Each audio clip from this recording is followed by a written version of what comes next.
From the Opopco Studios in Oklahoma City, you're watching The Press Row. I'm Jenni Carlson here with Barry Tramel. Yes, we're seated this week, but it's the playoffs. We're tired, Barry. We need a little breather. Yeah, if they want to help me out, give me a cot. That's what I need.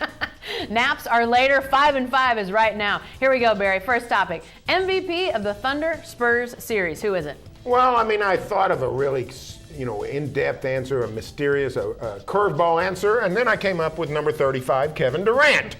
I mean, it's not just you came his to your scoring. senses, in other words. Here's what Durant did. Look at his assists. I mean, he was playmaker down the stretch of this series. His rebounding, he had 14 rebounds in Game 6.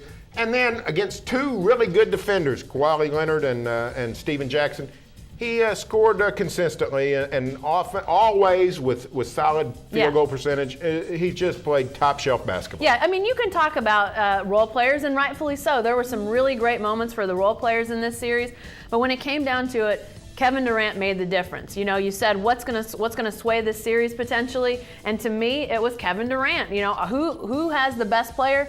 Thunder, and he won this series for the Thunder. MVP in my book. All right, here's topic number 2. Favorite moment from this Spurs series in the Western Conference Finals? I am going to vote for James Harden's three-pointer down in San Antonio because the Spurs. Tell us, because not a lot of us were there. The Spurs climbed within 2. It looked like they might mount this great comeback from a 13-point deficit.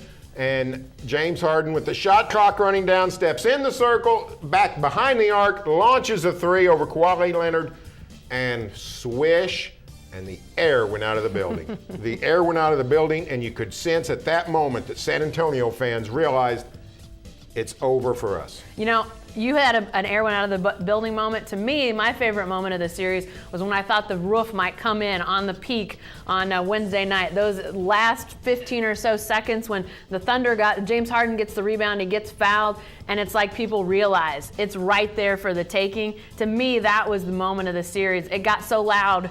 You stopped hearing sounds. It was just a wall of sound. Ultimate noise. It was amazing. All right, what about this one, Barry? Let's go to the softball diamond. Should the Women's College World Series start its championship at 10 p.m.? Well, of course you should start at 10 o'clock, especially if you don't want people to watch and you don't want your sport to grow. I don't understand this. The premier game of the season in a sport that's really rising, rain delay causes all kinds of problems, and because it would mess up some administrators' flights and a few logistic problems, you say, hey, let's start this thing at 10 p.m. on the ESPN2.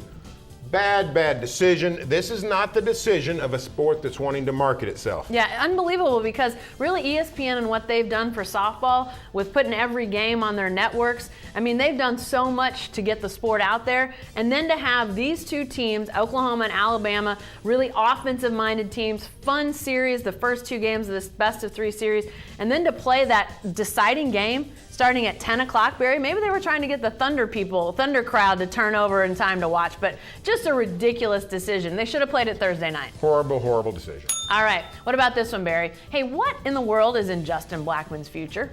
Well, I hope that some serious rehab. Now, Justin Blackmon says he does not have a drinking problem. Let me tell you something. Justin Blackmon has a problem related to drinking. Maybe he's not an alcoholic. I don't claim to be an expert. But Justin Blackmon has a problem. It's related to drinking, and the Jacksonville Jaguars know about it. Justin Blackmon needs to go through whatever programs, whatever discipline, whatever works in terms of getting this guy to quit getting behind a car while he's been drinking has got to happen. Because let me tell you what, there's a new sheriff in town. Roger Goodell has cleaned up the streets of Dodge, and he's not going to put up with much of this. Justin Blackmon is on a short leash. No doubt about it, and he hasn't signed his contract yet with Jacksonville either, which to me, you know, the first time it happens, you say, hey, he's young, he made a mistake, he's going to learn from it. He said, I'm going to learn from it. He didn't learn from it, Barry. Here he is. He's now a businessman. He's a businessman who has his own personal corporation, and he screwed it up. I mean, Jacksonville could really ding him for this, and that's not even what the NFL could do. This is a bad deal. He needs to make sure he tightens it up and fast.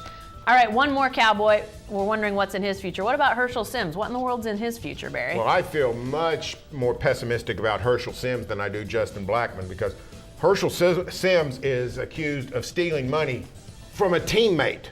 The legal system's one thing. Yeah. But any football team, any college he wants to go to, he's going to have to sit and talk to a new coach and say, here's why I would make a good teammate. And he Forget about this stuff where I stole the money, right? He came from a place where he stole money from a teammate.